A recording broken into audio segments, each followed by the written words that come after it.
Hello students, this is Himanshu Gaur और आज स्वागत है आप सभी का एक नई वीडियो में जो कि है 11th क्लास का unit first, diversity in a living world. तो अब देखो बेटा, साइंस ऐसा सब्जेक्ट है कि अगर हमने नाम समझ लिया तो हमारा आधा काम वही हो गया, हमें ज़्यादा दिमाग लगाने की ज़रूरत नहीं है। तो नाम समझो पहले कि नाम कहना क्या चाह रहा है। तो देखो, diversity in a living world, तो डाइवर्सिटी को हम बाद में देखेंगे। पहले देखते हैं कि लिविंग क्या होता है। लिविंग मीन्स जीवित, जिंदा प्राणी या फिर जिंदा ऑर्गेनिज्म। तो हम किसी भी ऑर्गेनिज्म को किस बेसिस पे कहेंगे कि भाई ये इंसान, ये पर्सन जो है वो जिंदा है या ये ऑर्गेनिज्म जिंदा है या मरत है, डेड है। तो उसकी कुछ लिविंग ऑर्गेनिज्म की कुछ प्रॉपर्टीज होती है, कुछ कैरेक्टरिस्टिक्स होती हैं जिसके बिहाफ पर हम ये डिसाइड करते हैं कि हाँ, ये ऑर्गेनिज्म जो है वो लिविंग है। तो उसकी कुछ प्रॉपर्टीज है जैसे कि मूवमेंट। अगर कोई भी ऑर्गेनिज्म जिंदा है तो वो मूव करेगा,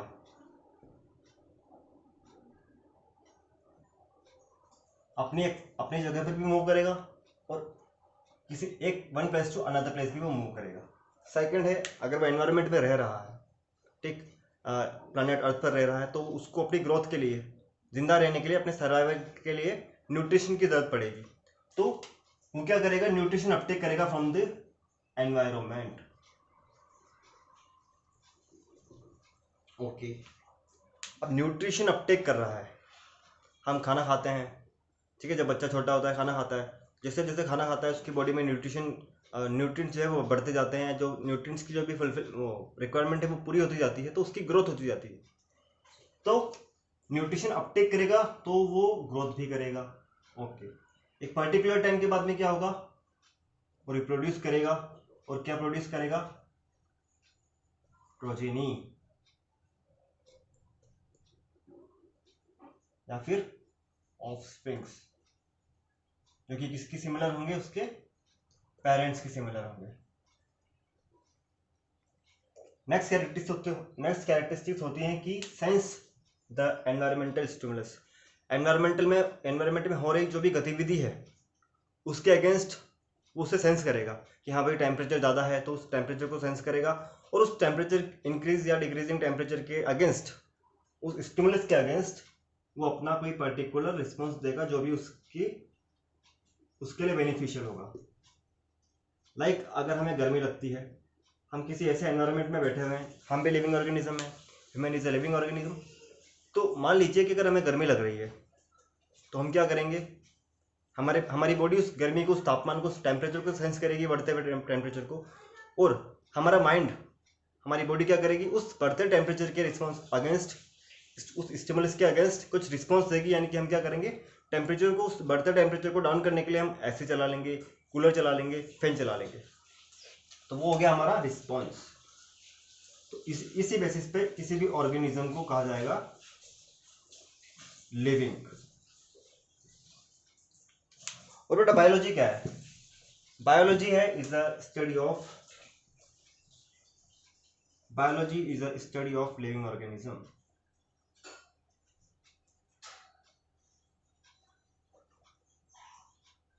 या फिर study of a living is called biology. Okay, तो नेक्स्ट हम बढ़ते हैं आगे। अब देखो, लिविंग ऑर्गेनिज्म है यानी कि एक ऑर्गेनिज्म है, तो ऐसा तो नहीं कि दुनिया में एक ही ऑर्गेनिज्म है, बहुत डिफरेंट वेरियस टाइप्स के, number of billions species, billions organisms हैं, डिफरेंट डिफरेंट टाइप्स के, डिफरेंट डिफरेंट फॉर्म्स के। तो उन्हीं डिफरेंट फॉर्म्स को कहा जाएगा डाइवर्सिटी। ओके, इसे मैं रख कर देता हूं आपको।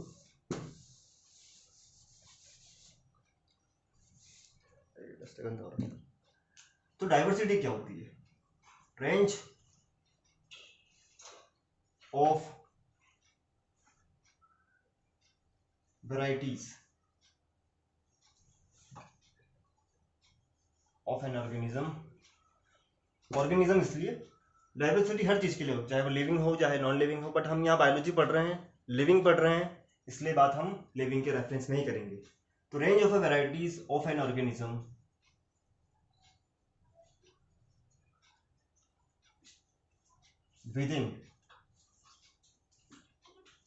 विद इन द ग्रुप, जिस भी ग्रुप में वो ऑर्गेनिज्म रह रहा है, पॉपुलेशन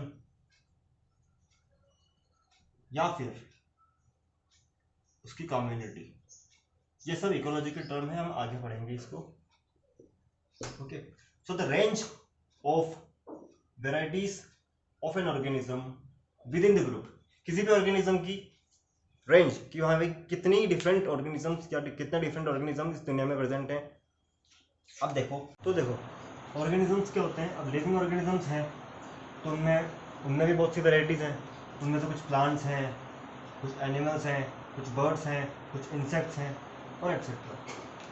अब सर प्लांट्स हैं, आपने कहा था कि जो लिविंग होता है वो मूव करता है, प्लांट्स तो मूव करते ही नहीं है। तो बेटा वो न्यूट्रिशन तो अपटेक करता है ना, वो ग्रोथ तो करता है, न्यूट्रिशन अपटेक करता है, ग्रोथ करता है, रिप्रोड्यूस करता है प्लांट, और जो एनवायरमेंटल स्टिमुलस है उसके अगेंस्ट रिस्पॉन्स भी करता है। तो हुआ ना फ्री एक तरह से लिविंग।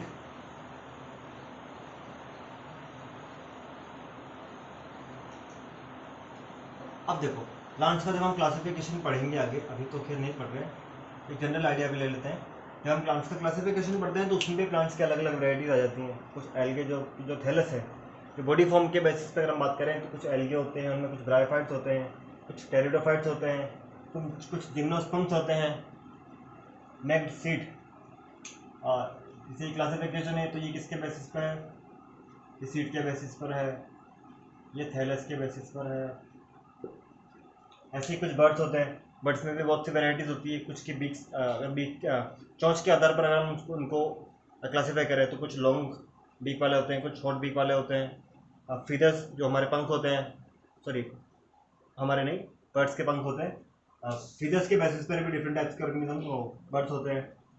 बीक के बेसिस पर होते हैं, यानी कि फीदर के बेसिस पर, ओके, बीक के बेसिस पर वो किस तरीके से फीड कर रहे हैं, उनका मोड ऑफ फीडिंग।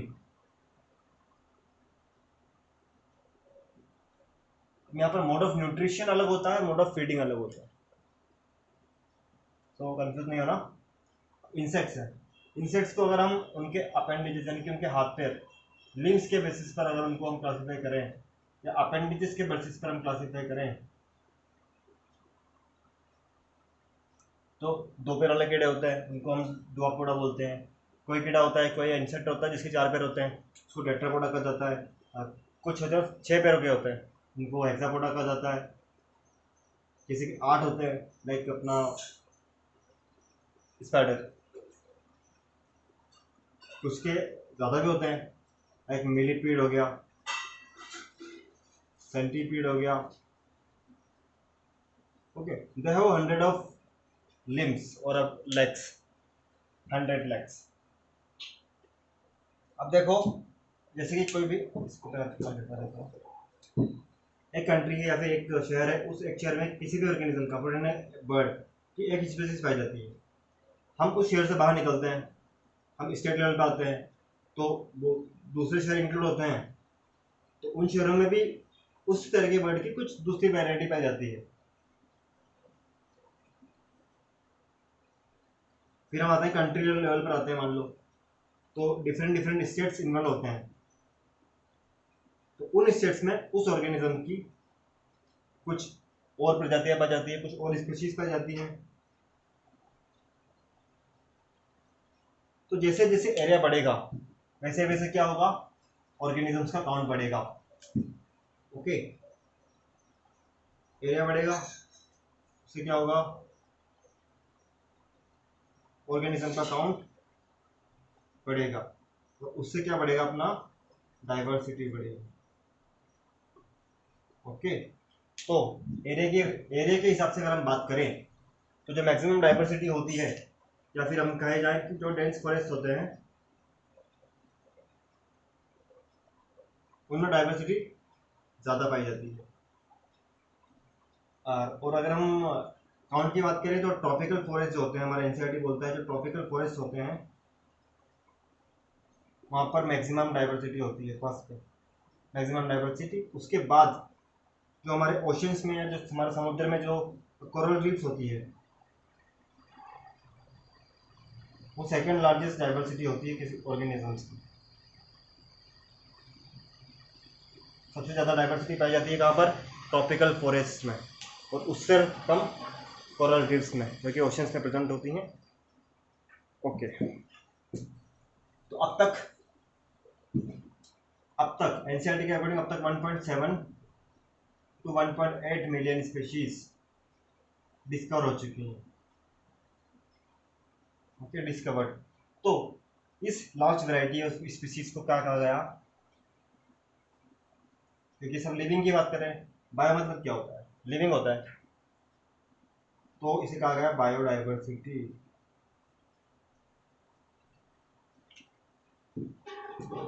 डिस्कवर हो गए, सब कुछ हो गया। अब भाई इतना सारा जो हमारा स्पीशीज हमें मिला है, जो डिस्कवर हुआ है 1.8 मिलियन, तो कितना डिफिकल्ट होगा उन्हें पढ़ना। तो उनको पढ़ने के लिए उन्हें सिस्टमेटिक प्रॉपर तरीके से अरेंजमेंट उनका करना पड़ेगा। तो अरेंजमेंट करने के लिए एक ब्रांच बनाई गई। उस ब्रांच का नाम दिया गया क्या? टैक्सोनॉमी।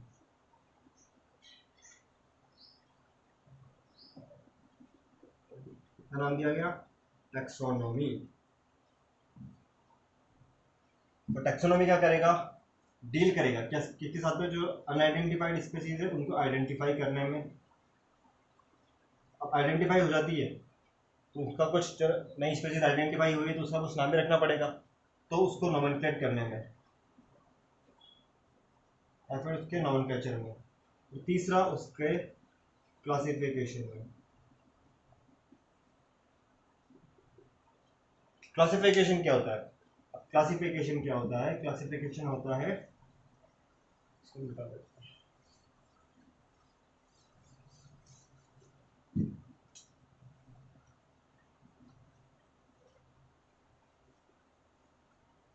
क्लासिफिकेशन जो होता है क्या होता है? Process of systematic arrangement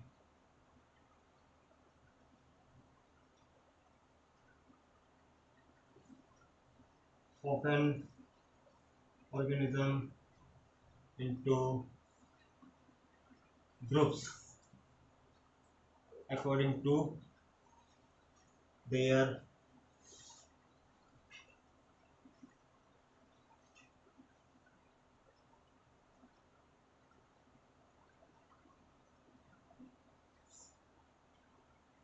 characteristics।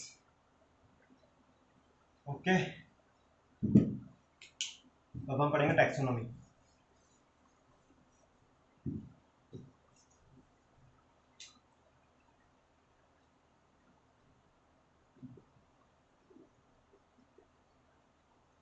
एक साइंटिस्ट आए थे जिनका नाम था एपीडे कैंडोले।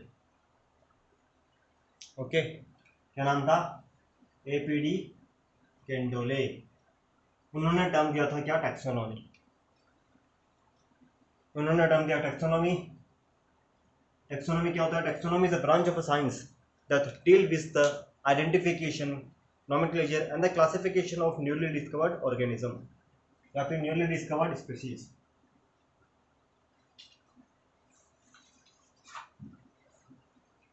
अब टैक्सोनॉमी जो है एक लैटिन वर्ड है जो कि डिराइव है किससे? टैक्सिस और नॉमस। टैक्सिस मीन्स होता है क्या? Arrangement. Nomos means law. Law means या फिर कहेंगे रूल्स। कुछ ऐसे रूल्स एंड रेगुलेशंस, प्रोसेस जिसके थ्रू हम किसी भी ऑर्गेनिज्म को एक क्लासिफाइड कर सके या फिर ग्रुप में न्यूली आइडेंटिफाइड स्पीशीज को हम क्लासिफाई कर सके, उसे एक पर्टिकुलर ग्रुप में हम अरेंज कर सके। उस ब्रांच का नाम क्या कहा गया? टैक्सोनॉमी।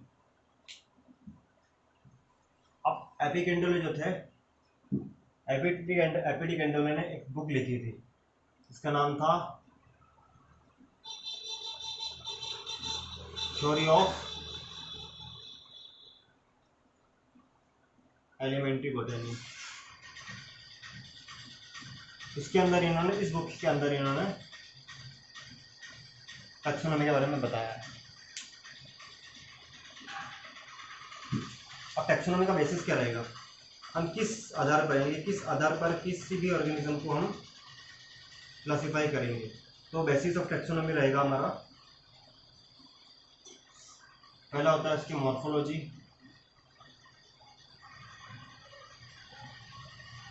ओके, बेसिस है उसके मॉर्फोलॉजी पे, उसके कैरेक्टर्स के बेसिस पे।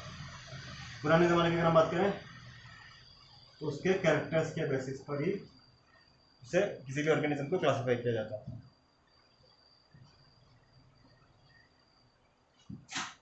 यानी कि कैरेक्टर्स को क्लास, ये हो गया हमारा एंशंट, यानी कि जो जैसा दिखता है उसको वैसे उसी कैटेगरी में डाल दो।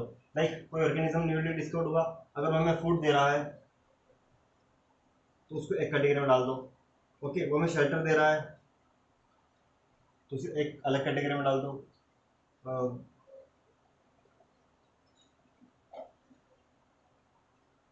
इस तरीके से। फॉर एन एग्जाम्पल, अगर हम जैसे हमें ऑयल मिलता है किसी चीज़ से, तो उससे हम जैसे कोकोनट हो गया, ओके, सोयाबीन हो गया, हमें क्लॉथ मिलता है, क्लॉथ तो कॉटन हो गया, ऐसे इस तरीके से उसे हम अलग अलग कैटेगरीज में डाल दिया जाएगा और उन कैटेगरीज को कहा जाएगा क्या, टैक्सॉन। क्या कहा जाएगा बेटा, टैक्सॉन, यानी कि ग्रुप, उस पर्टिकुलर ग्रुप को कहा जाएगा क्या, टैक्सॉन।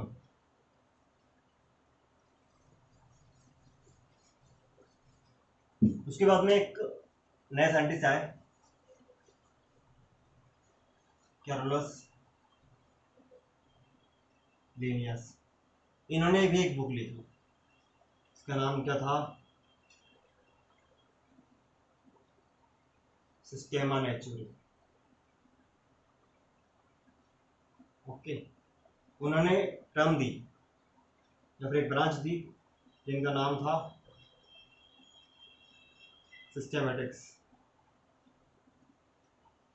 सिस्टेमेटिक्स मीन्स, ये भी एक लैटिन वर्ड है, सॉरी ग्रीक वर्ड है, इसका मतलब था सिस्टेमा। सिस्टेमा मीन्स अरेंजमेंट ऑफ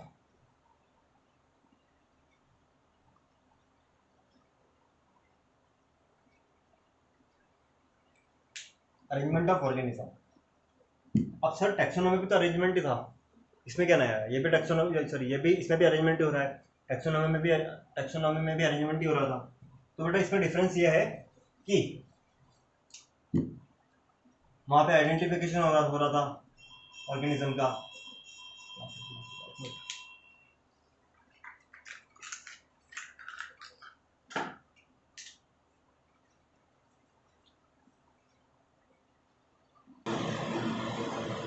तो जिस तरीके से टैक्सोनॉमी में क्या हो रहा था,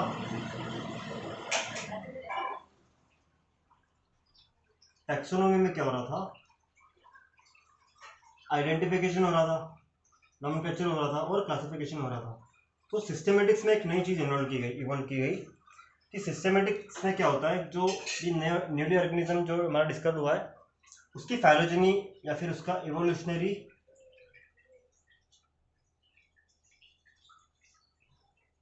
रिलेशनशिप भी स्टडी किया जाता है, या फिर उसकी फाइलोजेनी को ही इवोल्यूशनरी रिलेशनशिप बोलते हैं। अब फिर इवोल्यूशनरी रिलेशनशिप क्या होता है कि कोई भी ऑर्गेनिज्म डिस्कवर हुआ तो उसके पूर्वज किस किस तरह के रहे होंगे, उनमें क्या क्या कैरेक्टर्स रहे होंगे, तो उसे कहा जाता है फाइलोजेनी या फिर इवोल्यूशनरी रिलेशनशिप। ओके, अब देखो टैक्सोनॉमी कितने प्रकार की होती है, types of taxonomy, okay, cytotaxonomy और पूरा नाम नहीं लिखूंगा मैं, कीमोटैक्सोनॉमी। साइटोटैक्सोनॉमी में क्या होता है, जो भी ऑर्गेनिज्म है उसके साइटो मीन्स सेल, यानी कि उसके सेल्यूलर कैरेक्टरिस्टिक्स को कंसिडर किया जाता है कि उसकी सेल्स में, या जो भी ऑर्गेनिज्म डिस्कवर हुआ है उसकी सेल में क्या क्या कैरेक्टर्स हैं, लाइक उस सेल का शेप कैसा है, ओके, उसका साइज कैसा है, उसमें नंबर ऑफ क्रोमोसोम्स कितने हैं, उसका जेनेटिक मटेरियल कैसा है,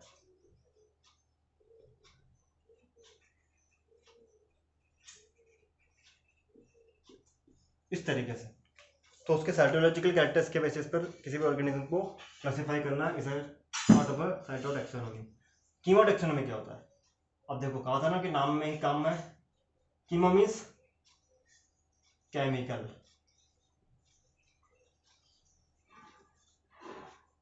किसी भी ऑर्गेनिज्म के अंदर किस किस टाइप के केमिकल्स प्रेजेंट हैं, या फिर वो अपनी मेटाबॉलिक एक्टिविटीज के लिए किस टाइप के केमिकल्स का यूज कर रहा है, उसके बेसिस पर उस ऑर्गेनिज्म को क्लासिफाई करना is a part of a cytotaxonomy. Like वो अल्कोलॉइड है, उसमें उस ऑर्गेनिज्म में अल्कोलॉइड्स प्रेजेंट है, या फिर फैटी एसिड्स प्रेजेंट हैं, अमीनो एसिड्स कितने प्रेजेंट है, किस किस टाइप्स के अमीनो एसिड प्रेजेंट हैं, कैरोटीनॉइड्स, फिनोलिक्स, फिनोलिक कंपाउंड्स, यानी कि तो उनके केमिकल्स के बेसिस पर किसी भी ऑर्गेनिज्म को क्लासिफाई करना is a part of a कीमोटैक्सोनॉमी। Okay, ये हो गया हमारे टाइप्स। तो नेक्स्ट हम पढ़ेंगे नोमेनक्लेचर किस तरीके से किया जाता है। आज के लिए इतना ही काफ़ी है। Thank you.